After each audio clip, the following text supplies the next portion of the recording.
Year, unfortunately, we were up 122 accidents. This year we had 1,983 versus 1,861. We were down in pedestrian accidents, 75 last year versus 55 this year. So that's a decrease of 20. Considering that most pedestrian accidents involve serious injuries, we think that's a good number. We are slightly up in bicycle accidents, 67 versus 78, so plus 11. We are down in truck accidents, which I know is a political issue here in this precinct. 441 versus 385, so we're down 56 truck accidents. You know, I'm sure there's still way too many trucks going to the neighborhood, in the opinion of many of our residents. I don't know how that'll be changed, but that's certainly a political issue. And that's pretty much it. Question that I had gotten from a few people: the traffic reversal at Nassau Avenue. It's now taking place. The lines are in place. Obviously, everything is done. Construction is finished. The buses are still running on Norman Avenue instead of Nassau.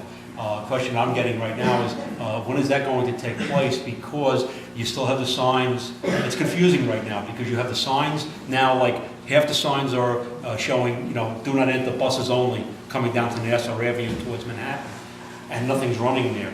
And yet you're still running the buses up on Norman Avenue, and it has the bus stops that if people are parking in, they're getting ticketed.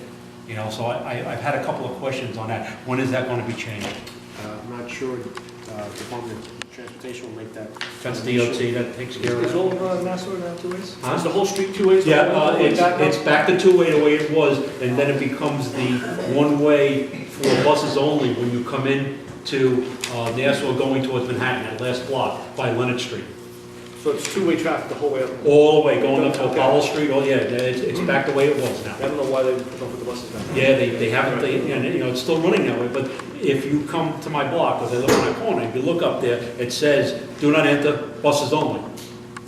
Okay, so now people are coming down and they're thinking that they're still back in that situation again. They come in there, the traffic enforcement agents have already, I see them giving them out, It's kind of, like I said, it's a little confusing. Was it always like that, buses only at one point? Yes, it was. But, see, now they opened the signs up, they hadn't covered before, okay, where they could come in. So now it's back to actually where it is, but the buses are still running on Norman. B48 is making that turn coming down Norman Avenue now. When does it go back to two ways? I have to admit, the other night I was working and I realized, it's two ways again. Yeah. And they confused themselves because they came down 2 weeks ago and they put the yellow line, the double yellow line down the middle, and came back and painted it black again. Because they made a mistake, they thought they made a mistake. Then they came back like 2 days later, painted them yellow again. The lines are down and it's still one way. Yeah. But now everything seems to be, nobody's making that quick check. We have contact with the construction company that was doing all that. Well, construction's all gone. Yeah. All their equipment is gone. It's finished. They're out of there. Lumber's gone, equipment's gone, and such. Now it's strictly going to be a DOT.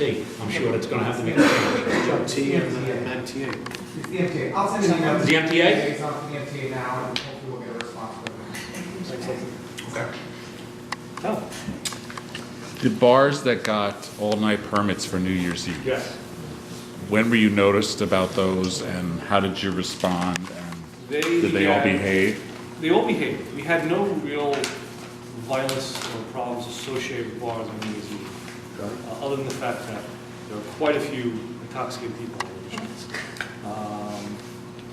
And noise complaints, which always goes with these things.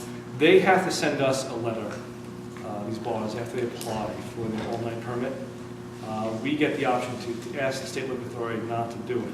But the only way they would really decline their application would be instances of violence and whatnot, which I didn't have a reason to say those places should be shut down. So at all the bars and nightclubs we have here, rarely do we take violence out of them. There were 8 establishments which had all-night permits.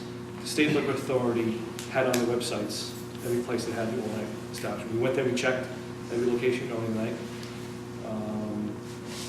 1 or 2 of them were closed by 3 in the morning. I went by them. Our intent was to go there 5 in the morning, and we did.